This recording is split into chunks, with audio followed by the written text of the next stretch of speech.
What do you find most challenging about your advisory board positions? I'll backtrack a little bit. What inspired me to find my first business? Well, I was in high school, I took a city college class, and I wrote a paper about Medicare. And the professor called me to his office hours and suggested that I consider a PhD program sometime a few years later after my undergraduate. And I looked him in the eye and I said, well, is there anything else I can do with this? And at that point, he lost his interest, and he said, well, you can always open your own business.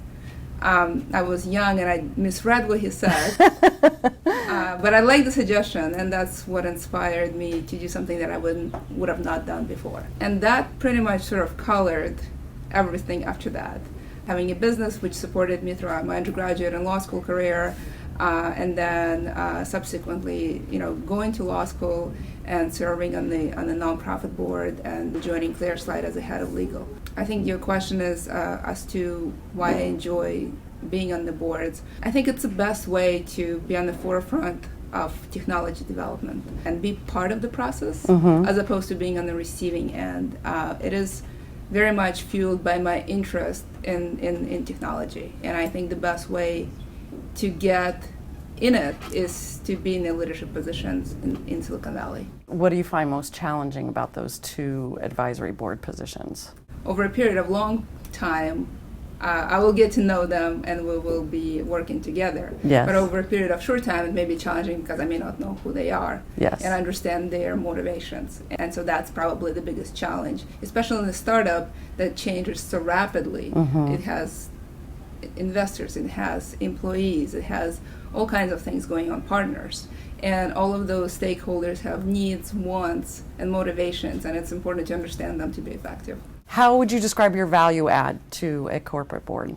I'm an attorney by training, and that's sort of an obvious value add. Many attorneys, especially those that have been at startups or have been running even nonprofits or have been in crucial roles of big companies, they're also very shrewd business people. They are often have a pretty good financial sense.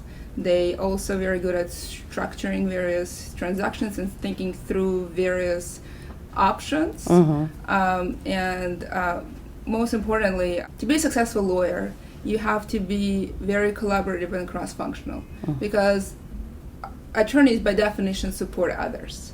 And I find that on the board, where it's a very collaborative effort, especially good business attorneys are very good at making magic happen around the table. Do you see yourself growing into perhaps a CEO or COO role? I already been a CEO of my company. My dad joked that by going to law school, I downgraded. Jokes aside, I mean, I said on some level, titles are unimportant when you do what you love. You can call me anything, really, so long as I am in a position to be at a technology company, to make a difference, to affect the change as opposed to just receive the change, and be part of the future. In some places, being a CEO is that way to get there, and in some places, there are other ways to get there as well. Yes. So it's less about a title, it's about the quality and the goal is to be leading the change. If your advisory board equity ended up being of zero value, would the experience have been worth it to you? Absolutely. I mean, to be honest, the way I came around to and serve on the boards, I didn't set out to be on the boards. I have been interested in technology and startups before I went to law school. And on that path, it led me to obviously startups and then serving on boards and work with entrepreneurs. It also led me to work at Skydeck, which is an incubator in Berkeley. It led me to lots of things, including writing about startups and writing about legal paths and board service. I first and foremost followed that passion. And I found that thinking about this passion just through my employment was a very narrow, limiting focus, and that the way I can learn and enjoy this technology career through various other avenues will make me a better lawyer and a better business person, and frankly, a happier one. I didn't start out to be on the board.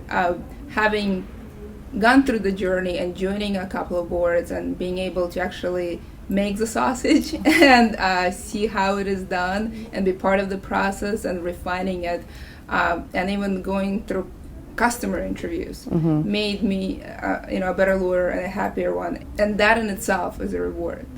So my first board position came as an offer after I've been working with the founder for years. She said, Olga, would you like to be on the advisory board? Sure, what does that mean? How will my duties change? You will just continue more of what you're doing. I just want to recognize you for it. And then she sort of looked at me and said, you're so good at negotiating and your advice is always so on point. I'm sort of surprised you never asked. And the truth is I didn't think of it, and it wasn't the goal.